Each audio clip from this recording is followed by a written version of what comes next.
Welcome everyone to MELS 601 add-on. This is week 5. This is February the 8th, 2022. Dr. Jamal Crawford, Dr. Robin Hamilton, we welcome you. We thank you. We thank you for being here. We thank you for how conscientious you have been. You're such a great class. You're doing so good with your work. Most of you already have 1,200 points. You are rocking it. You are doing great. You're being supportive of each other. You are giving great feedback to one another.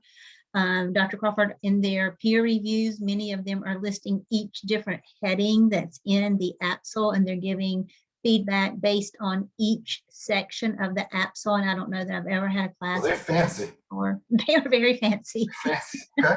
They are. And so that's good though, but that shows, and they're being timely. They're getting it in on Tuesday, or before Tuesday, sometimes days before. If it's available, their work is being turned in early, which demonstrates organizational leadership. And then that collaborative leadership that they're displaying by collaborating with peers and working within the group, as Michael Fullen would say in his book, Nuance. There is our friend. Look at you, unmute, a former student. Hi, Dr. Crawford. Hi, Dr. Hamilton. We are so glad to see you. How are you? Across the cafeteria. I was like, I have to run over and say hi. We Nice. are so glad you did. How's life? Well, it's 7 o'clock and we're still at school, so it's great. Yep, that sounds like it. Yep. Say hi, guys, and welcome to class. You guys are going to love Dr. Hamilton, Dr. Crawford. They're fabulous. Thanks for popping in. Bye. That was a special treat. Thanks, Regina. And Regina's having a program at her school tonight where they're trying to get parents to come in and recruit and entice people to come to their school. So, And go ahead and put that down in your internship log. that's right. Thank you. That's right. So, so that's good. So, yay. So that was Tracy Jo Boehner, and I have forgotten when she was in our class a few times ago, but I lose track of time. But anyway, good to see her. So good to see all you, and back to bragging on all of you. You all are doing such a phenomenal job, and I'm so proud of you, and you all are demonstrating leadership, and you are going to, sure, you're already leaders in your school, and you're going to be even better leaders as time goes on. And so thank you. Oh, I have a new little screen share option, but we'll move on from that. I don't have any idea what that means. But anyway, we're going to take that off. I've never popped that up before. So tonight in our class, and please tell me if you cannot see the PowerPoint, our meeting norms and protocols, we always want to start with that, and keep this in mind too as you're preparing for your Zoom meetings, and when you will be doing case studies with your Zoom team, that you're going to want something to sort of drive the boat and keep you focused, like an agenda or a PowerPoint or something, and then make sure that your Zoom team has those meeting norms and protocols that you're following, just to get into that habit to do that. Remember that we want to maintain confidentiality and be respectful and collaborative and supportive. You can unmute. We have a small group. Sometimes we have groups of 30 plus, and that makes that harder. But with our nice small group, you are more than welcome to unmute when you need to. And having your first and last name in the frame is also very helpful. That self-care is so important, to get adequate sleep, have that sleep routine and schedule. And I'm not good at that, but they do, whoever they is, they say that having those scheduled bedtimes and wake times really does help. Eating those healthy meals, exercising, mental, emotional, and spiritual care, and then staying connected in meaningful relationships with those that you love. I have a copy of an article right here if you have time and just are interested in that self-care. It was coping with anxiety and how to help your students and yourself, and it was an ASCD SMART brief. And I say that ASCD, as a leader, you're going to want to be a part of professional organizations, and ASCD would be one of those. NAESP or NASSP, depending on the level, elementary or secondary schools that you're at, would be another. the North Carolina Principals and Assistant Principals Association. And then in your own district, you probably have your own Principals and Assistant Principals Association that is affiliated with NC PAPA. That's what it's called. PAPA stands for Principals and Assistant Principals. And I just put a few little things from the article down there to keep you from having to read it if you don't want to, but it was just that setting those small attainable goals, not to try to make a goal to do something huge that might not be attainable, but just some little goal that is attainable so that you can have that sense of accomplishment. Using technology to your advantage. I have something I pay, well, I use my administrative funds to pay for it, but I think I pay $150 a year. It's for something called Boomerang, and it's a part of Gmail, and our district uses Gmail. And I think it's really 180, but if you go ahead and pay for it all at one time for the whole year, they give you a $30 discount. So Boomerang, what that does is it allows you to compose an email, and then you can choose when you want to send it. So I typically don't send my staff many emails during the week, but if I do, I try not to send them during the instructional day, because the last thing I want my teachers doing is sitting behind their desk checking email when they're supposed to be working with children. So if I want to send something out, I'll go ahead and type it up and I'll boomerang it to go out at 3 o'clock in the afternoon, of course, unless it's some kind of urgency. I boomerang myself once a month, and this is scheduled out for like the next 10 years. I boomerang people's stuff like years in advance. And I tell them that, I tell the technology people that when I die, they cannot deactivate my account because I have too many boomerangs set, and all these people are going to be getting boomerangs from me after I'm gone. But like every month on the 14th of every month, I have an email that automatically comes to me that says, have you had a fire drill this month? And I send it on the 14th because in the month of December, you're not there too far after the 14th, and you don't want to send it on the last day or next to the last day, and it's pouring the rain, or it's 0 degrees, or there's someone in the nurse's office with a bone sticking out of their leg or something like that. So I back it up to give myself some time. Every April 1st and December 1st, you have to do head counts for EC. I boomerang myself an email that says, have you done your head counts? Let's say that I'm going to be in a Zoom meeting and the email was sent with the Zoom link at a certain date and a certain time. I'll boomerang myself that email to come back to me like 30 minutes before, so that when I get ready to attend the meeting, that email's at the top of my email list and it's easy for me to find the link, and I'm not sitting there in a panic because I can't find the link. My Google Calendar, I use that all the time. That's where I keep everything. I have the school-wide calendar. I have my own Robin schedule that I share with all the office staff, so they always know where I am. If I'm observing, they know I can't be interrupted or whatever. And I have my personal stuff on there too, but nobody else can see that. I have it in a different calendar so that I'm not overbooking myself. And it's so just easy to search. So for instance, if I'm doing the peak of the week and I want to know for the peak of the week when the next sit meeting is, I can just go in there and search sit, and it pops up all the sit meetings we've had, and I can see, when the next one is. Routines really does help, because then you can do things with automaticity. You don't have to clutter up your mind with thinking about what's next or what's going to happen next or what am I supposed to do or how do I do this. But when you have those routines and structures, it helps with the automaticity of things. Creative outlets. There's a book called The Artist Way. I should have gotten it off my shelf. The Artist Way, a guide to spiritual creativity, I think is what it's called. And when I got my doctorate, that was a book we used as a textbook in one of our classes. And we had to do things like write morning pages, just write up and just write. Don't worry about spelling or anything, just write. It's like a brain dump. It really does help.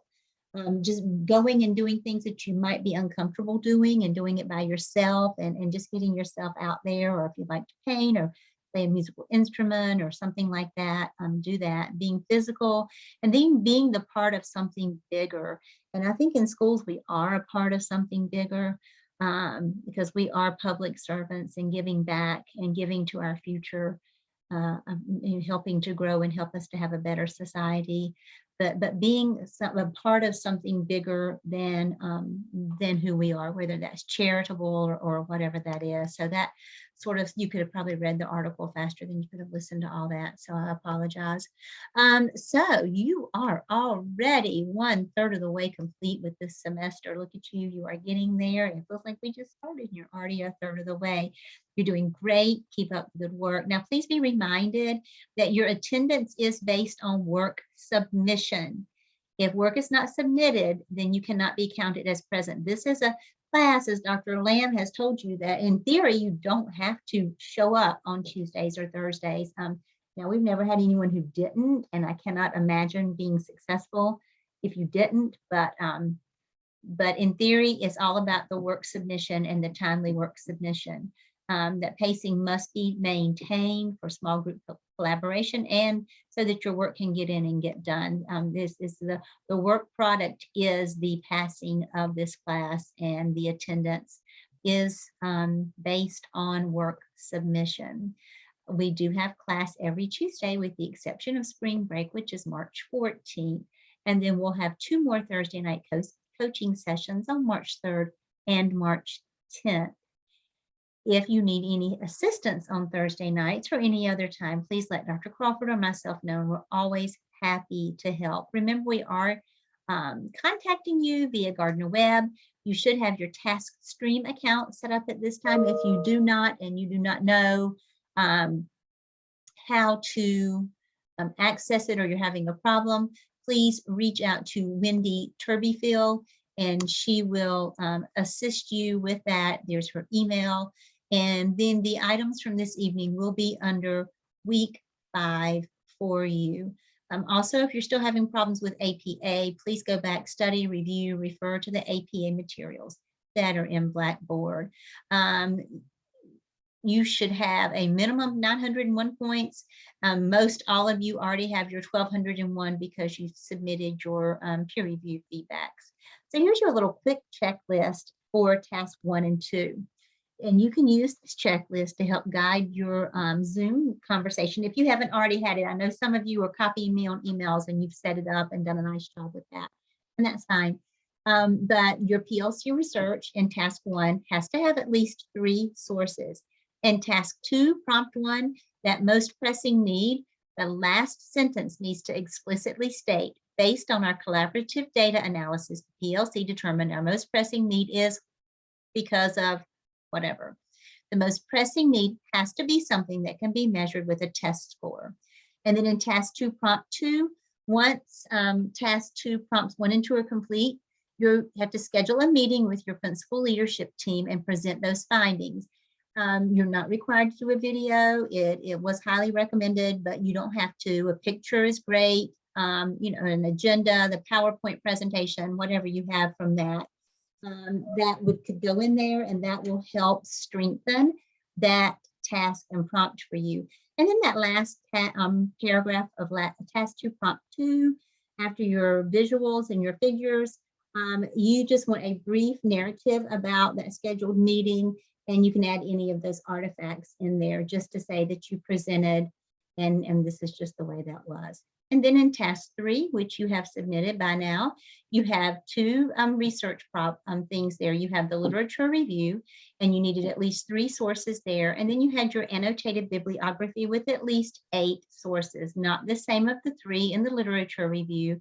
And of those 8, you have 5 regular and 3 research-based technology programs that are not currently being used in your school with that specific population of children. Now, prompt 2, that's task 3, prompt 1. Task 3, prompt 2 is the graphic representation of your research in prompt 1. You and your PLC are going to graphically show what you presented from prompt 1. Then you're going to talk about why your PLC chose a specific research-based program to address your most pressing need. Why? And you've done a really good job. All of you have done a really, really good job with the comparative analysis of the 3 different technology programs that you researched with cost and everything else. And you please don't feel like you have to call and get a quote or anything like that. If you can't find the pricing on the website, then that's fine. You know, it'll say if it's free, and sometimes things have like free components, and you can get the upgrade with the paid component. So you have to include in task 3, prompt 2, please make sure that you include that this was a collaborative effort with your PLC. So this Sunday night, February 13th, well, your peer reviews for task 3 were due by tonight. And then by Sunday night, your task 3 revisions are due, and that will go to the APSL assignment Dropbox, task 3 for final evaluation. And then your peer reviews, maybe everybody's are in right now. If not, we're close. Your APSL task 1 and 2 Zoom conference link is due to the assignment Dropbox. Now there's only one Zoom for both sessions, and then your APSL task 4 draft is due. And for your video link, please don't make it more than 30 minutes in length, please. And every one of you in your Zoom team must submit the video, and you'll go to the APSL completed peer review Dropbox. And then you will scroll down to the bottom, and this is where you're going to upload the YouTube link for the Zoom video of your review, your peer reviews on Zoom of the APSL task 1 and 2.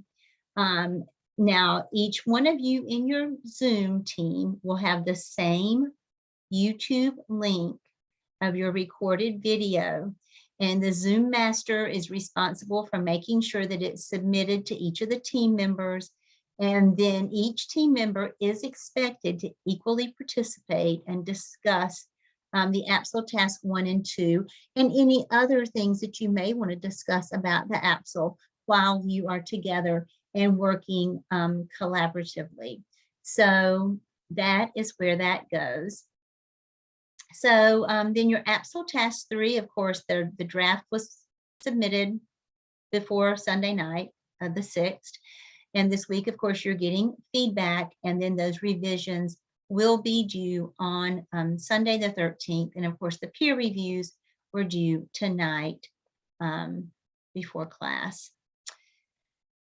So we've talked about all that, and we've talked about the Zoom conference. One Zoom session for both tasks. Everybody submits the video, because I can't give you a grade if you don't submit it and turn it in. You're going to upload that into that APSL completed peer review Dropbox, and you're going to have a discussion about that task 1 and 2. If you've learned something and you can share that with your group, that it'll be good for everyone, then that is something that you would want to do. You will talk about each person's work, the strengths, the things that you see that perhaps that they need to revise, but it's going to just be a brief and reflective feedback on each other's work, 30 minutes or less, and remembering to use those tenets of a PLC that you learned about in your research. And so then, of course, task 4 draft is due this Sunday as well. So any questions about what's due?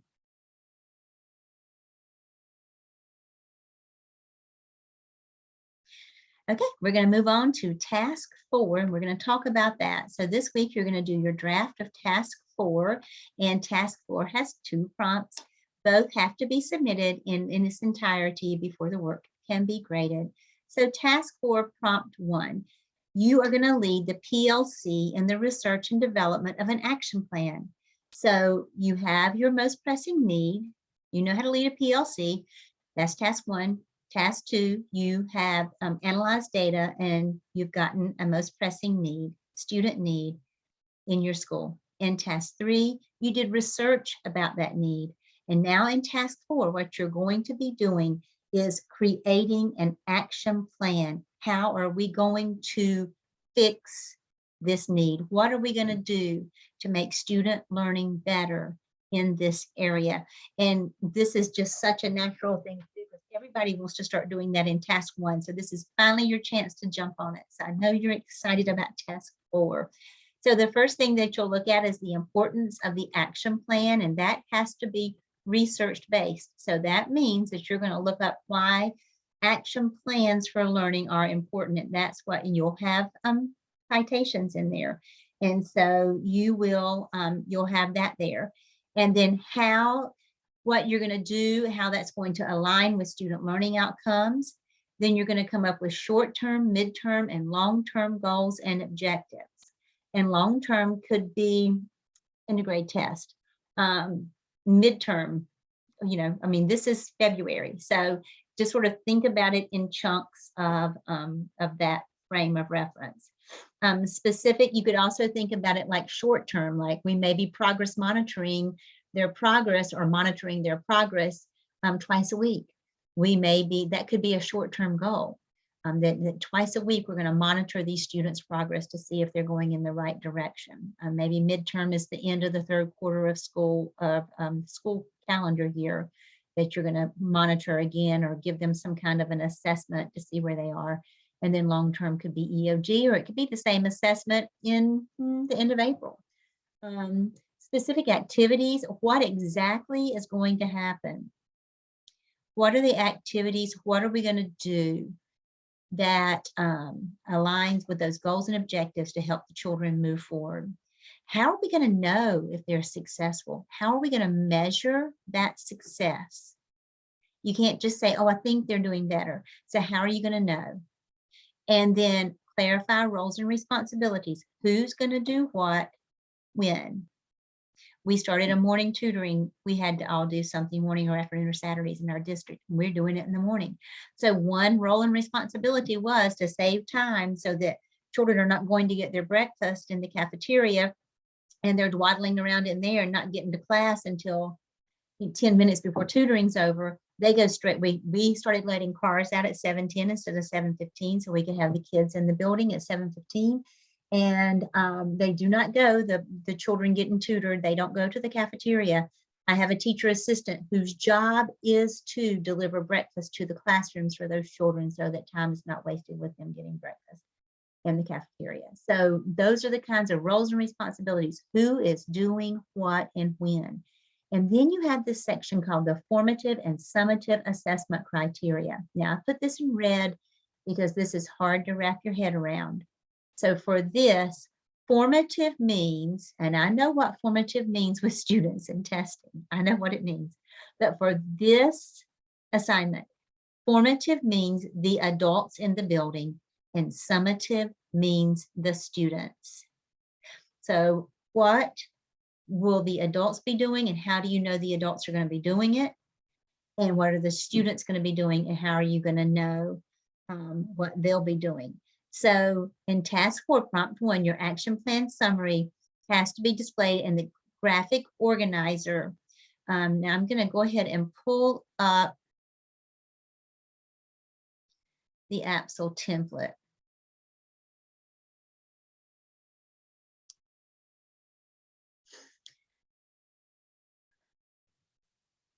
So when we go to the APSL template in task 4, and always make sure you're going back and reading the descriptions and the instructions, because this is what the evaluators look at. And don't trust me that I didn't leave something out. So make sure that you are adding everything in there. And please note that in task 4, again, it says presented to the school's administrative team. So make sure that that part gets in there as well. So here are the 4 areas we just went over. And then you're going to basically take what you did here and you're going to put it into this chart. Now this graphic organizer, this graphic organizer stays just like it looks right here. So you're going to put it in this chart. What's the activity? When is it going to happen?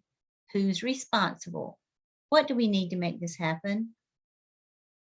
Formative. Remember I told you formative assessment method. So formative assessment method, formative being the adults in the building. So I'll just go back to my example. I walk around on the mornings that certain people are supposed to be tutoring and I have a little chart and I check off. So The principal checks off, yes, they observed them doing it. They submitted their lesson plans. That's an adult thing. Who's checking those? Did the breakfast get delivered? Those are all adult things, and this is how we know this is happening. Summative assessment method. What is it that the children are going to be doing? Are they going to be progress monitored in oral reading fluency twice a week, once a week? What's happening there? Back to formative. Who's going to be progress monitoring and how often? Where will that data be submitted so that you know that the adult did what they did? What is the student going to be doing? What is the goal? If right now, if the proficiency goal is 90, I'm just making up a number. If it's 90, and right now all the children that you're going to be working with are at less than 20, then your goal, maybe you may have a short-term goal of a certain number, a midterm goal, a long-term goal, and how are you ultimately going to know that they're successful? Maybe they're going to pass the EOG, or maybe you're using some other kind of assessment tool, and if they reach a certain composite score or something, that would be an indicator of success. That indicator of success needs to be something that is measurable.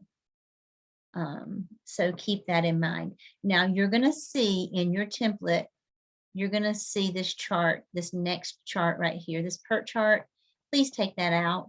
Don't even try to do that because that will drive you crazy and there's no use to have that. So please just take that out because you don't need it.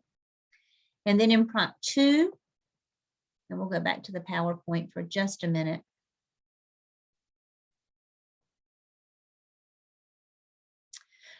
You're going to share your action plan with administration, and you're going to schedule a meeting between the PLC and the administrative team to discuss the implementation of this action plan that your PLC has devised. Your discussion is going to include, but not be limited to, building efficacy. So how are you going to build that collective efficacy in your building? What are your strategies for sustaining the growth? So how do we keep this going? Any issues concerning diversity, any resources needed, and have that establish a shared vision of learning. And so when we go back to our template again, you'll see that those things are there as well. And remember that anything that you do that cites research, you must have those citations in your work. Let's just go to the helpful hints document for just a minute. And if this, I'm going to go ahead and repeat this. This is Dr. Crawford's favorite thing. If you don't know this trick, so when you're in a Word document, if you press your Control button on your computer and the letter F for find, it'll bring up the control. So what I just did, because it was at the top, I typed in task 4, and it tells me that there are 3 times that task 4 is in this helpful hints document, and it takes me straight to it. So that is a really nice quick editing tool for you. Let's say that if you're trying to check and make sure that for every citation you have a reference in the bottom and in the reference section and vice versa. Well, this doesn't have a reference section, but like you could type in DeFore and it'll pull up every time you see his name. And so you can look in the body of your paper to see his name and the dates. And then when it pulls it up, because you would just go to the next one just like that. Then when you pull it up, you would, it would also take you down to the reference section so you could see. So just a little trick if you don't know that, and you probably do. But at any rate, task 4, prompt 1. So the importance of the action plan. Now remember, this is research-based, so we should be seeing researchers that are cited here. Also, Ubin, this is one of your textbooks right here. So that might be another reference, just as a little hint right there for you. Also, so here we go, alignment with student learning outcomes. So there is an example from that.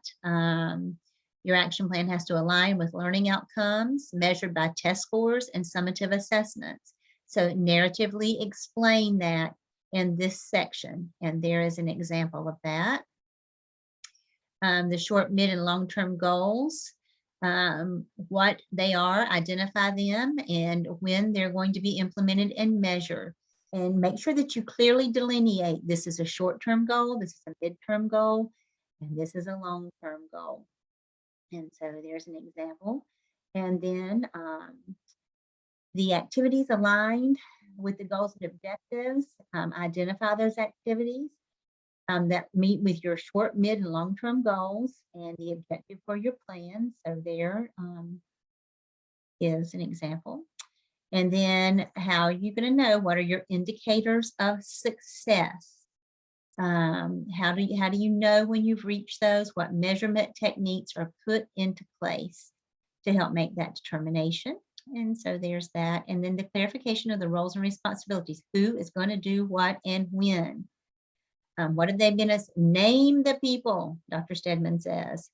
And then those formative and summative, formative being the adults, summative being the students.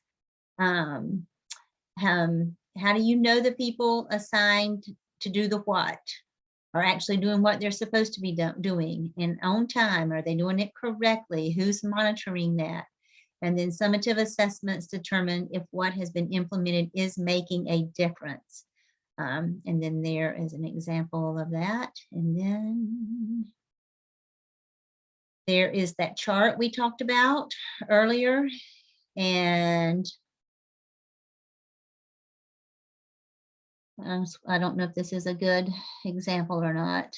Data will show increased stores. Well, that's probably not good enough. You really want a specific number in there. That's probably not a good example. And then in part 2, again, this is going to be your presentation to your administrator. So you're going to talk about how you're presenting to your administrator. Now, here were some figures that were used for the discussion.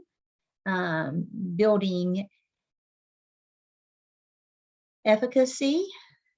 Here's an example of that. And strategies for sustaining that growth throughout time at the school. Any issues concerning diversity. And then any resources that may be needed. And then lastly, in task 4, prompt 2, that vision of shared learning, then followed by your reference section. So that is there for you in Blackboard. Are there any questions about task 4?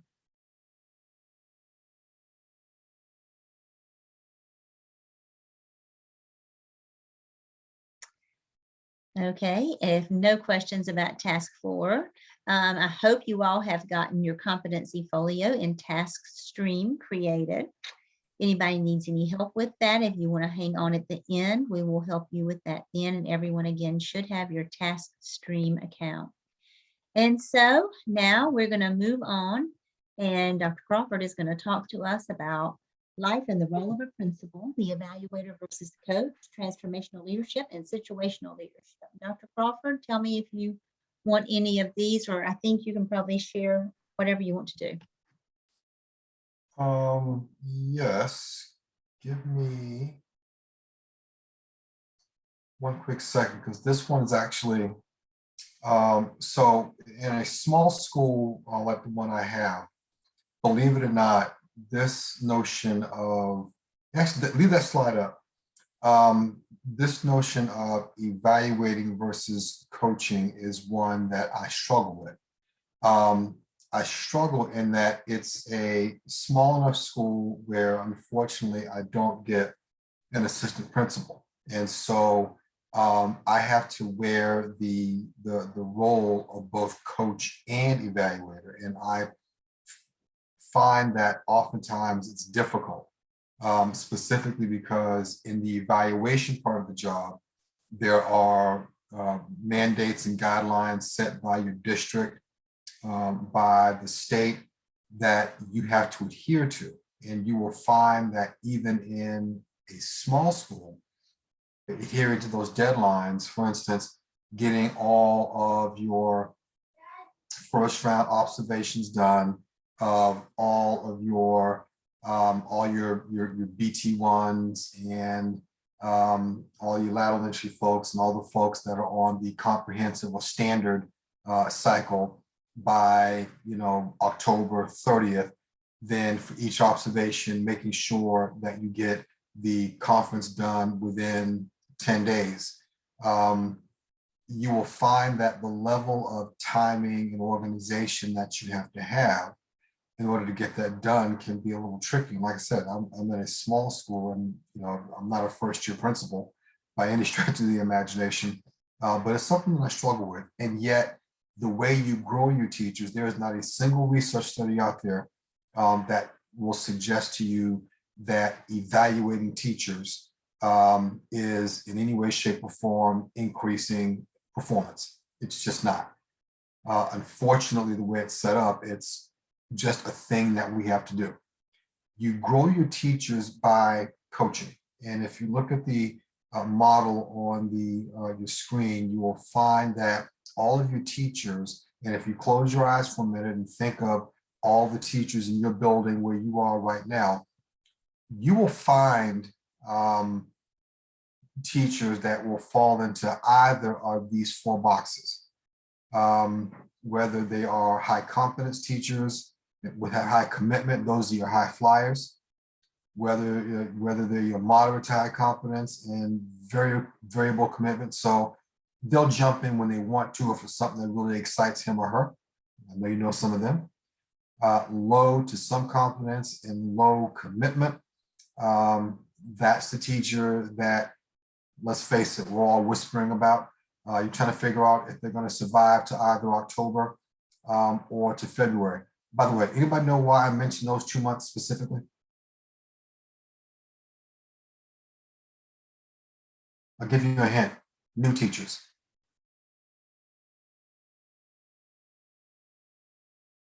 What was that, Mr. Cox? Is it burnout? When new teachers are going to leave, October and February are the two highest months that they leave the school before the end of the school year. And then, of course, your low competence, high commitment teachers. These are the ones that are they're pedaling really fast. They may mean well, but as Dr. Hamilton will say, bless their heart. And again, you know who those folks. And here's the thing: any teacher in any building at any level at any state in the country, you will find teachers that fit into one of those four boxes. Where's the lie? And so therefore, your ability to coach them or to or evaluate them is going to depend on where they are on that continuum. And so if you're that low competence, high commitment, or that's also called low skill, low will, those are the folks that you just say, you do this. You don't get they're the ones that are going to be able to write the plan. You do this. We're going to take this. Let's start with making sure you're getting lesson plans submitted on Thursday by 5 o'clock. Let's make sure you come to work on time. Those are those folks. On the opposite end of that spectrum, you've got your folks that you can delegate to. Hey, Jocelyn, listen, man, I know we have a 6-man team, but we got 2 first-year teachers. Fortunately, they've actually graduated from college. I need you to mentor those 2. Can you do that for me? And so those are the ones. So with that, I'm doing 2 things. One, I'm giving these 2 brand new teachers someone that I feel is competent that they can learn from.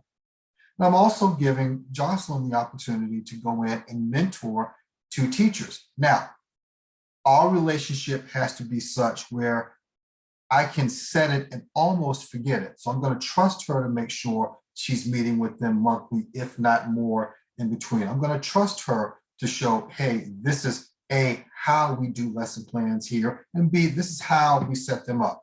You know what? I'm teaching first period. I know you've got planning on second. Come by and see me. I'll show you how I handle that student that's giving you a hard time, because he knows not to try me.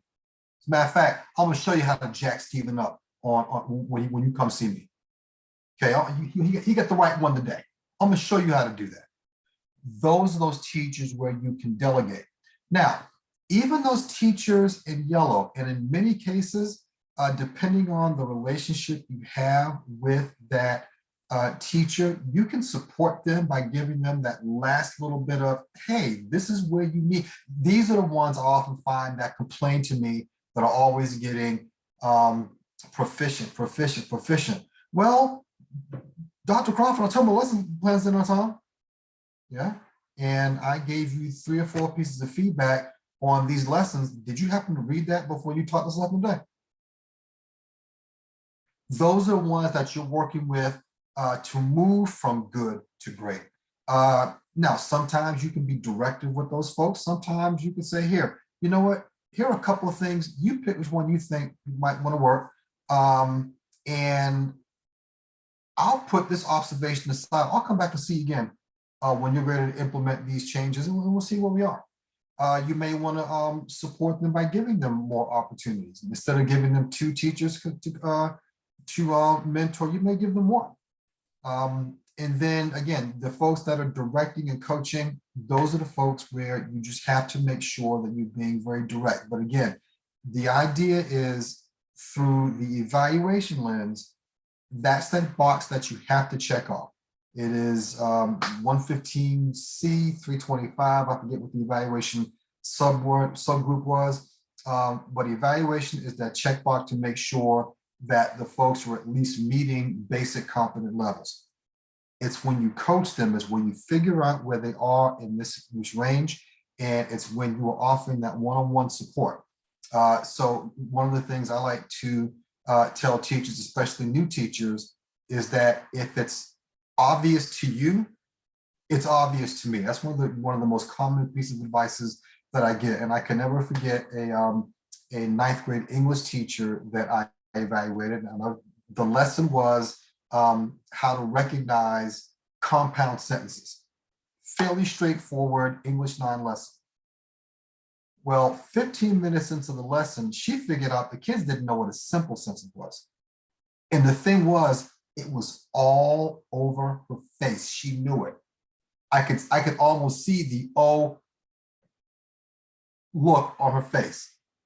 And so at that point, I said, okay, 1 or 2 things are going to happen. She's either going to try to mistakenly power through this, or she might drop back and say, okay, you know what, let's scrap this and let's start from scratch. She chose option A, and I thought that she would. And so what I did there was, instead of, and I was there for observation, we had done the pre-conference. Maybe, as a matter of fact, I did make a mistake. I didn't ask her at that lesson whether or not she had checked to make sure the kids understood simple sentences. That didn't come to me until after I did the post-conference. You know, if I had met with her, when I met with her, if I had covered that beforehand, so you live and you learn. But at that point, I decided to just put the pen down and just watch the rest of the lesson. And when we were done, I asked her, I said, at what point did you know you were in trouble? She said, they didn't know what a simple sentence was, so the compounds wasn't going to make sense. I said, right. And then we were able to talk through exactly what to do in that situation and in the future situations. That's how you grow your folks. When you get there, roll your sleeves up and really give them directive, useful, hey, this is how you fix this type of information. And folks, you need to do it with your S1s. You also need to do it with your S4s. So Jocelyn may be my high-flying teacher on that hall who I have mentoring Daryl and Arius because they're first year teachers fresh out of college.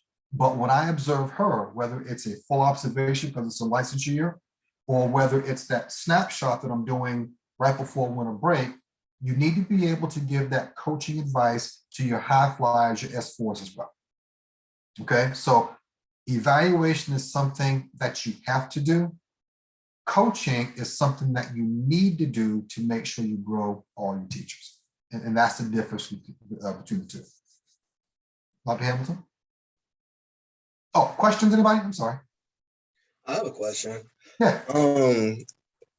In your experience of observing, have you ever found that sometimes whenever teachers are being observed, that they get nervous, and if they don't continue on, it seems like they haven't been doing their job? Yes, I've got one on my building right now, and she's been with me 5 years, but whenever I walk in, literally her cadence goes from 20 words a minute to 60 words a minute. She speeds right up. The last time I observed her, I stopped and I just walked to the front of the room and I said, Miss Thomas, will you breathe and just do you?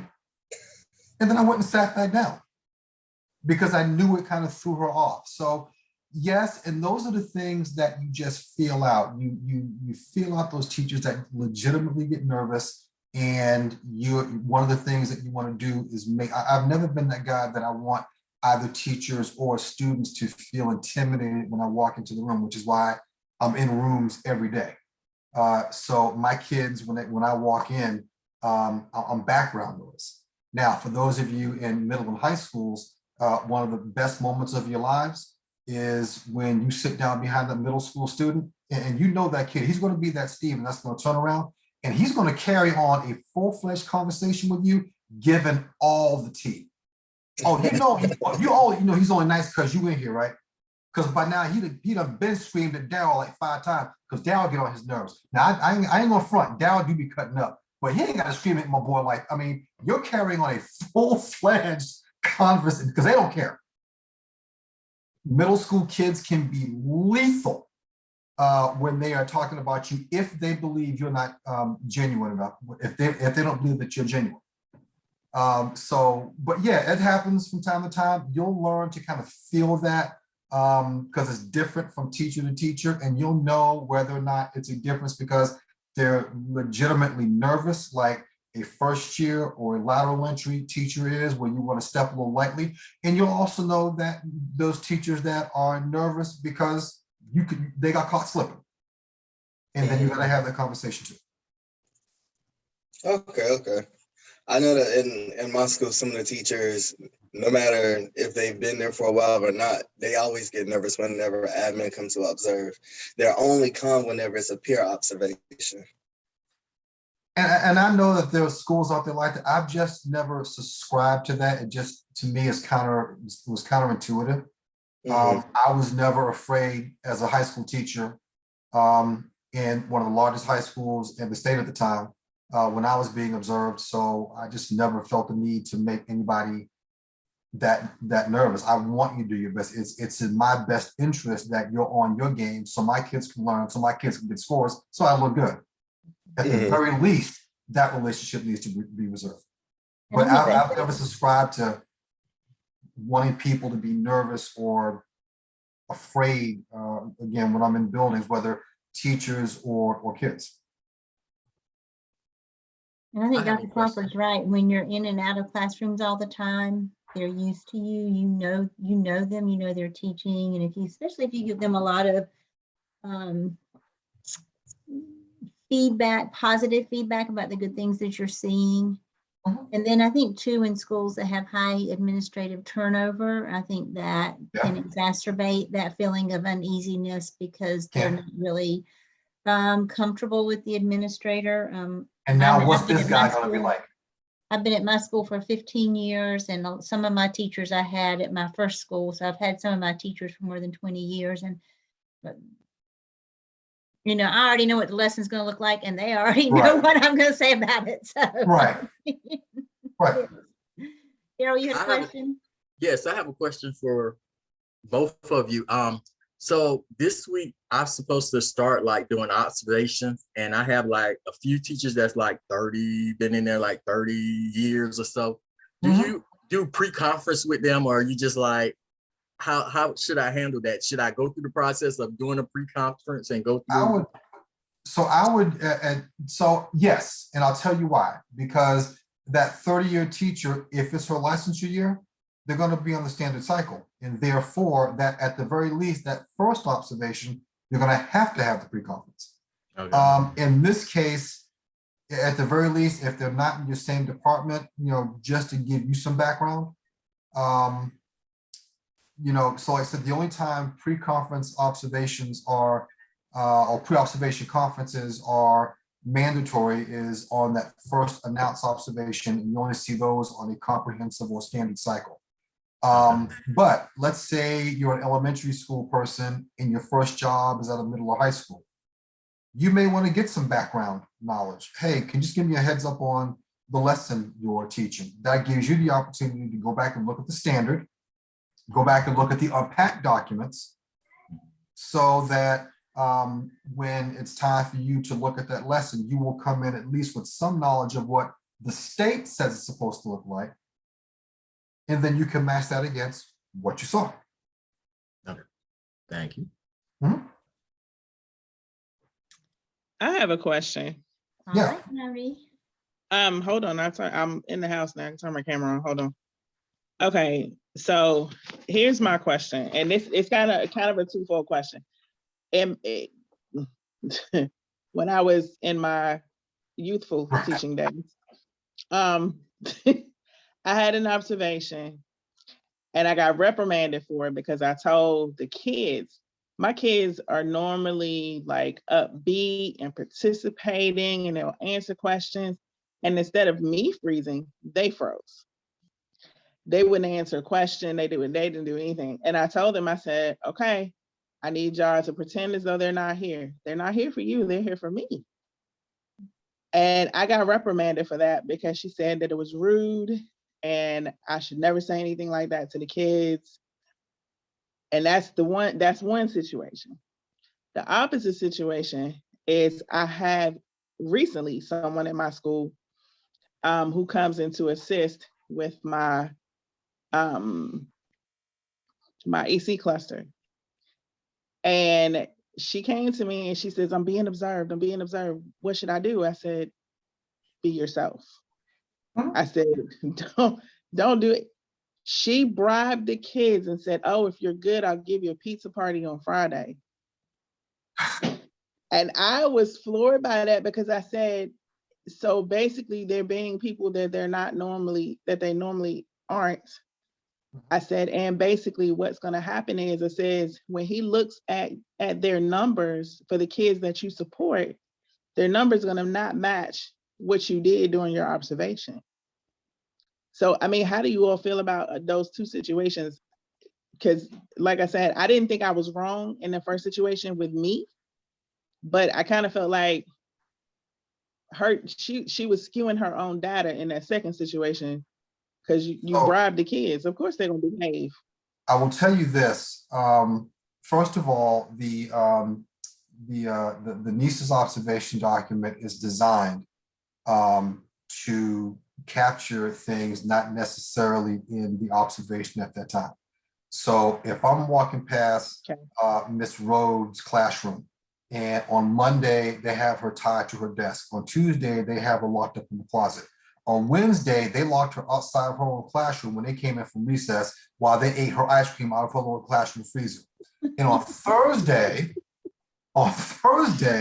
they found out that she got covered so she could go out down the hallway to the bathroom. They locked her in the bathroom. I'm coming to see Miss Rhodes on Friday, and the kids are angels. So first of all, nah. Okay, I can tell you right now that on standard 2, while there were, here's how that's going to sound. While there were no disciplinary noted during this observation, previous formal and informal walkthroughs of the teacher's classroom indicate significant issues with classroom management. The teacher will be scheduled for CHAMPS training at the earliest opportunity available. Mm-hmm. So, and then probably that particular indicator is going to be at developing, maybe. Or not demonstrated. Or That not sounds like demonstrated. you're gonna It's put the in the not same way. demonstrated But if box. they're locking her outside of her own classroom, it's going to be a not demonstrated. And folks, not demonstrated is an issue. Developing is normal, and I tell new teachers all the time that developing can be normal, because I also tell new teachers, I don't expect you to know everything. I don't. As a matter of fact, for that matter, I don't expect you to learn how to teach your first year, or for that matter, even your second. But a not demonstrated means that there is a skill that is critical to the classroom that was in no way, shape, or form visible in that observation or that time period. And that's where you can get into really early trouble.